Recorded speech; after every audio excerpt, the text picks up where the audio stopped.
She didn't even let me sit down before she slammed the folder on the table. 29 years, Renee. 29 years you let me believe I was the mistake. My brother's hands were shaking so hard the papers slid off the edge of the tablecloth and onto the floor of our mother's dining room. He wasn't looking at our mother. He was looking at me, because the folder wasn't about him. It was about me. And in 11 more minutes, the woman across that table who had spent 3 decades calling herself the only real one was about to find out that the ground she'd been standing on her whole life had never actually been there. My name is Renee Calloway. I'm 34 years old. If you have ever sat at a family table and felt the air change before anyone said a word, hit like, subscribe, and drop the word present in the comments with your home state. I want to know how many of us have lived this exact 5 minutes before I tell you what happened in mine. I need to take you back 4 months to a town most people have never heard of unless their car broke down on the way to somewhere else. Colby Ridge, Kentucky sits about 40 minutes outside Lexington, the kind of place with 1 blinking light, 2 gas stations, and a Baptist church on every corner that matters. My father drove a coal truck for 26 years. My mother ran the register at the Colby Ridge IGA from the time I was in diapers until her back gave out in 2021. Everybody in that town has known everybody since grade school, which meant that everybody would eventually hear what happened at my mother's Sunday table in March. But back in December, I still believed the story my family had always told about itself. I still believed my older sister Vanessa had simply been born louder, born first, born easier to love. I didn't yet understand that the story wasn't a personality, it was a cover. I finished a 12-hour shift at the regional medical center where I work as a labor and delivery nurse, and I drove the back roads home in the dark the way I always do, past the tobacco barns and the church my grandmother is buried behind. My husband Marcus was still up, hunched over paperwork at the kitchen table. Marcus restores old farm equipment for a living, tractors mostly, the kind men in this county have owned since before I was born. He runs on his own clock, and he almost never repeats himself twice. When I walked in, he didn't look up. Coffee's on the stove. Cora wanted the purple lunchbox. That was the whole conversation. In our house, that counts as a long one. Cora is our 7-year-old daughter. She was born with hair the color of wheat straw, so pale it looked almost white under hospital lighting, and neither Marcus nor I have a single strand of blonde between us. Marcus comes from dark-haired Kentucky stock going back 4 generations. I come from a line of Ukrainian coal miners on my mother's side, brown-haired every one of them, except for my great-uncle Silas, who came off a boat in 1951 and stayed platinum blonde until the day he died at 81. The pediatrician asked about it once, in Cora's first month. I mentioned Silas. She nodded and moved on to the next question on her chart. I didn't think about my daughter's hair color again for almost 7 years. I started thinking about it again the week before Thanksgiving, when Vanessa showed up at my parents' house with a bottle of wine from the Kroger on Nicholasville Road and a tote bag of gifts she hadn't wrapped yet. She hugged our mother. She barely glanced at me. Then she crouched down to Cora's height and said, "Come here, baby, let's fix your hair before pictures," and led my daughter into the bathroom that used to be Vanessa's childhood bedroom. I stayed in the kitchen because my mother needed help with the dressing. I didn't follow. I had no reason to follow.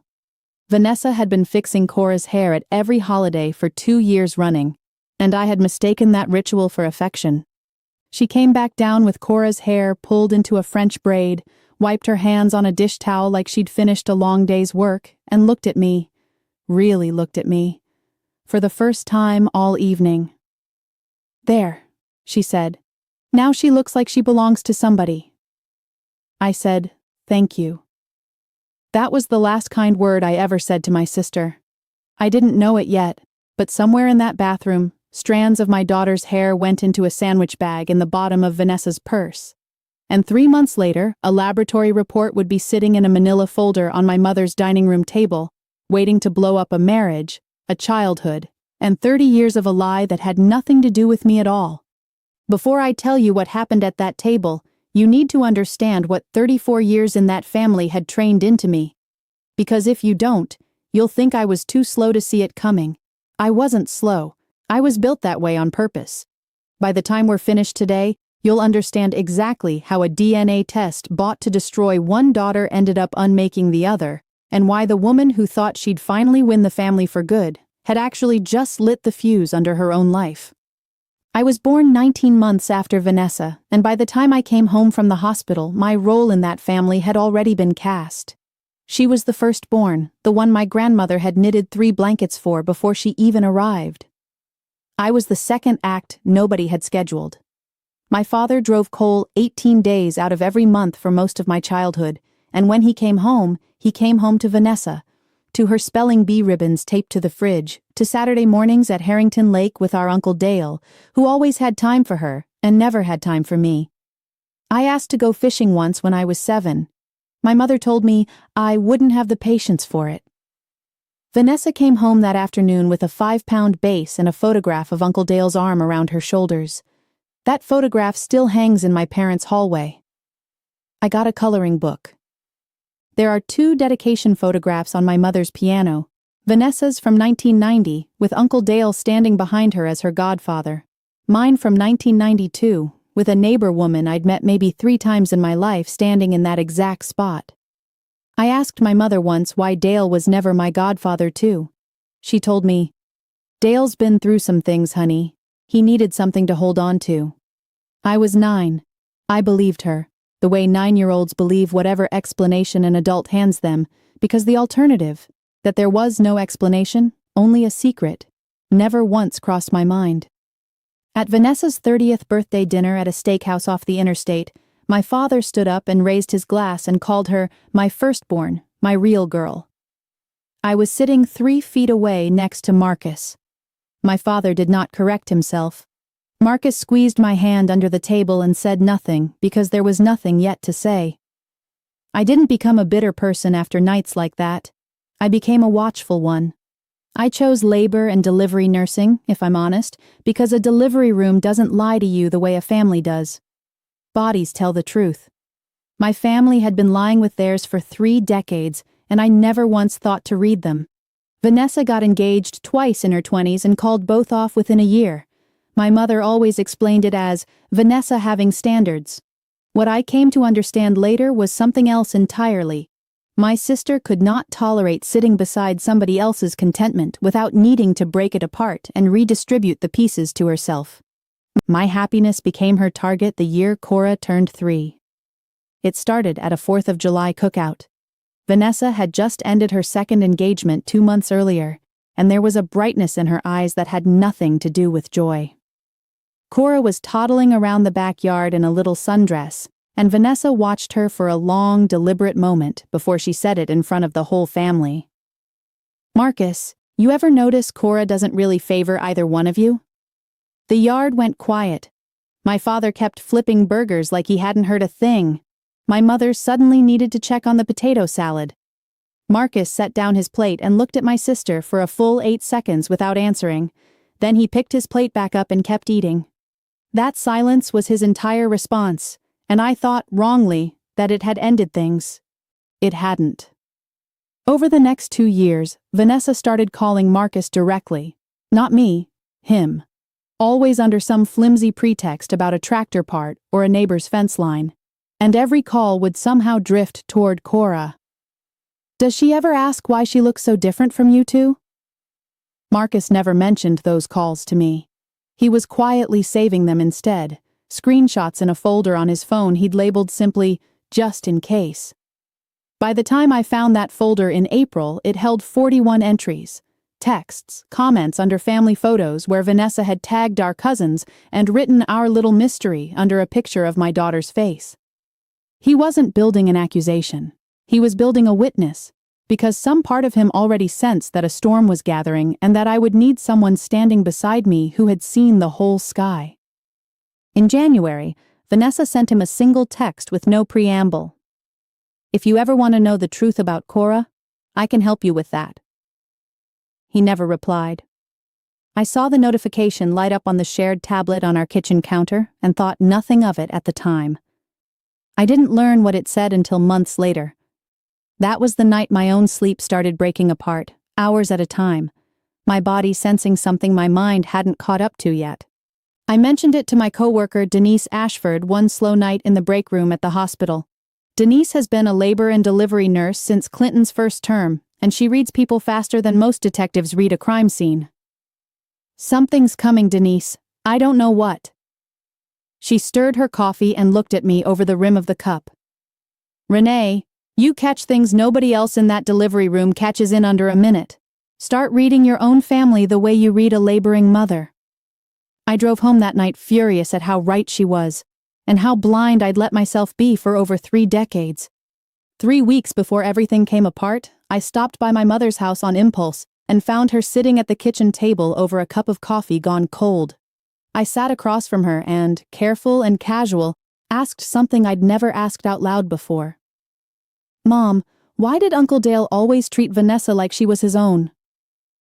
My mother went quiet. Not for a second, for nearly 10. I had seen my mother explain everything in her life down to which cabinet the good dishes belonged in. She had never once told me that something simply had no explanation. But that day she said, "Some things just are what they are, honey. Let it be." I drove home and told Marcus. He stared at his coffee a long time before he said the only sentence he offered on the subject in months. "Don't ask her again until this settles on its own." The Wednesday before the family gathering that would break everything open, Marcus and I sat on our porch after Cora had gone to bed. He set his mug down and said the fullest sentence he'd spoken about my sister in years. "Whatever happens this weekend, I need you to trust that I saw some version of it coming, and I need you to trust our daughter is safe." I nodded. I didn't ask what he'd seen. When Marcus tells me he's already seen something, I've learned not to need to see it myself first. I only need to be ready for what comes after. To understand what came after, you have to go back to a winter 30 years earlier. My Uncle Dale was 34 in the winter of 1989. He'd been married to his wife Loretta since 1976. They had tried for children for over a decade. 3 pregnancies, 3 losses, the last one landing Loretta in a recovery facility for 6 weeks that winter. Dale came home every night to a house he couldn't sit still in. He started driving the back roads at midnight instead of sleeping. He drove past the IGA where my mother worked the late shift most nights, closing register and restocking shelves long after the store should have gone dark. My mother had been married to my father 5 years by then. She had lost a pregnancy of her own the year before. She was 29 and alone most nights in a town where everybody knew her name and, in her own words years later, nobody actually saw her. Dale walked into that IGA on a night in late January 1989, a little before 11. My mother wrote it in the register log she kept as a habit, everything else in ink, that one line in pencil: "Closed early, not feeling well." I found that same register log in a plastic storage tub in my parents' garage in April, labeled in my mother's handwriting, IGA Receipts 1988 to 1990. I stood there for 20 minutes holding a single pencil entry and understood exactly what my mother had spent 30 years trying to bury. She locked the register that night. Whatever happened between them, I don't need the details, and neither do you. What matters is what happened after. She went home. She cried once, alone, in a cold bed, and never let herself cry over it again. My father came off his run 5 days later and asked if she was feeling all right. She told him she was fine. She'd already decided that whatever had happened hadn't happened, and that if a child came of it, that child would belong fully and only to the man she was married to because he deserved that much, and so did the baby. Vanessa was born that October. My father held her in the hospital with tears in his eyes I've never seen from him before or since. Dale visited 2 days later with a bouquet of flowers, and Loretta, freshly home from the recovery facility and unable to have children of her own, asked to hold the baby. There's a photograph from that visit that sat on my grandmother's mantel for decades. Dale standing behind Loretta's chair, one hand resting on it, looking down at the floor instead of at his wife holding a child that was, in fact, his own. I passed that photograph 1,000 times growing up and never once wondered why he couldn't meet the camera. Loretta died of ovarian cancer in 2011, believing her husband had been faithful to her every day of their 35-year marriage. Dale died of a stroke in the spring of 2022, a year after he'd submitted his DNA to a small regional genealogy project out of a library in Danville, something he probably signed up for on a librarian's suggestion, never imagining he was leaving behind a confession with a 23-day turnaround time. What Vanessa did next was a small, deliberate act by a woman who had no idea what she was actually holding. She sat at her desk one evening after her students had gone home. She teaches third grade at Colby Ridge Elementary and searched for a consumer DNA relationship test online. She found a service offering an aunt and niece comparison for $130 with results by email. She didn't submit our mother's sample. She didn't think she needed to. She mailed her own cheek swab and my daughter's hair from that Thanksgiving braid to a lab processing center out of state, and then she waited.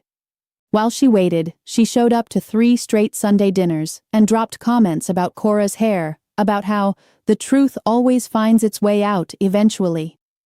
My mother stopped responding. My father stopped chewing mid-sentence whenever she spoke. Marcus quietly noted the dates in a small notebook he keeps in his workshop. My sister was foreshadowing her own unraveling and had absolutely no idea. She got her results back on a Tuesday afternoon, sitting in her car in the school parking lot. She read the summary line. Genetic relationship consistent with half relation. Aunt is not a full sibling of the alleged parent. She stopped reading right there. She had already decided the story before she ever opened the email, so she read exactly what she wanted to read.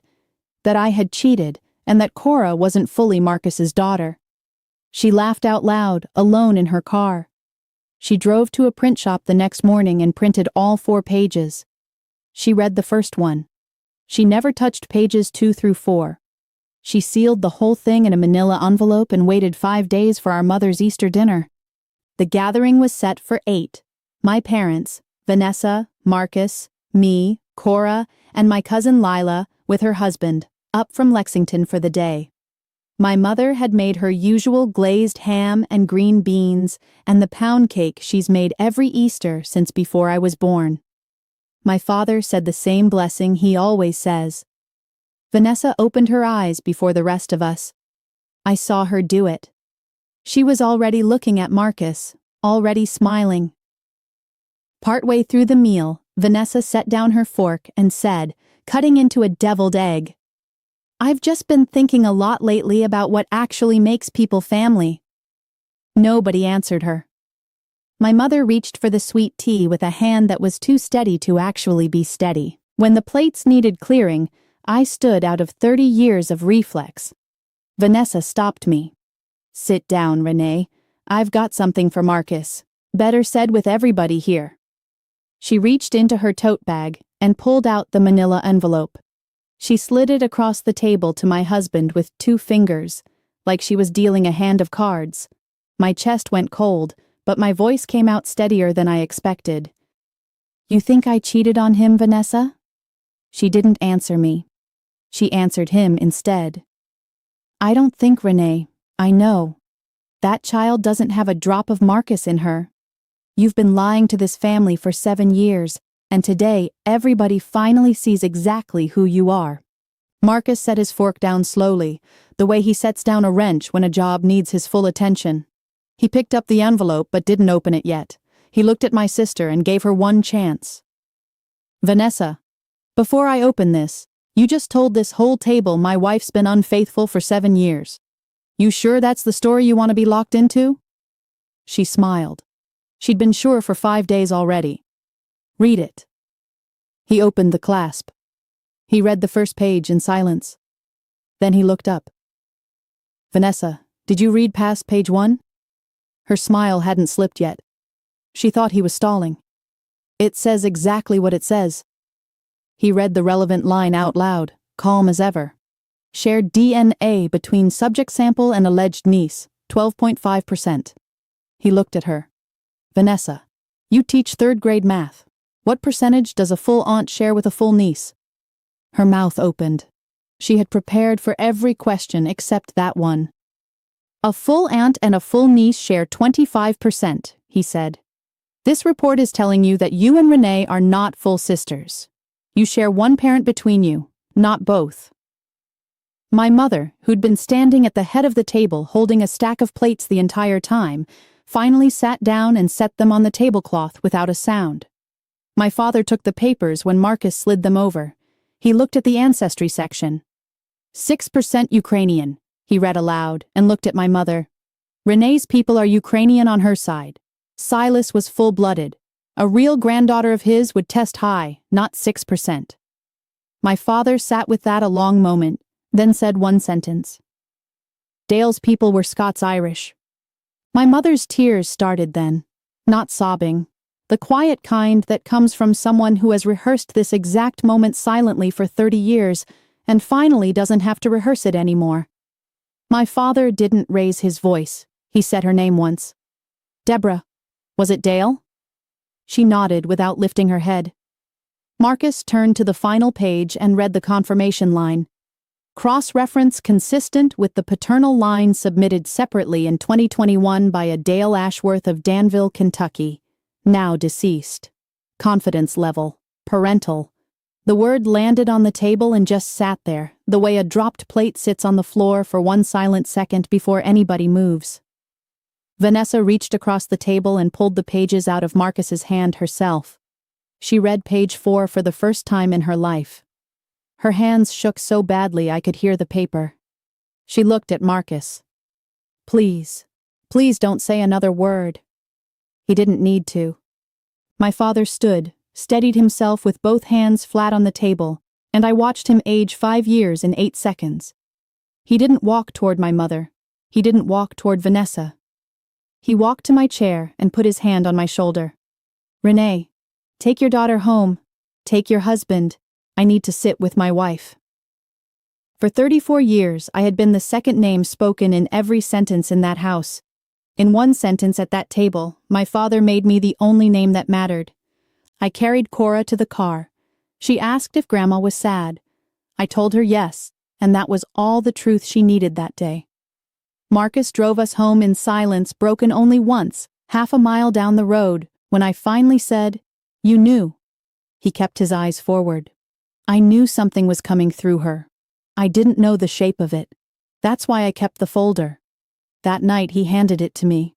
41 entries, dated, time-stamped, a paper trail he'd built for 2 years in case the day ever came when I'd need proof that I hadn't imagined any of it. Within a week the town knew, the way small towns always know.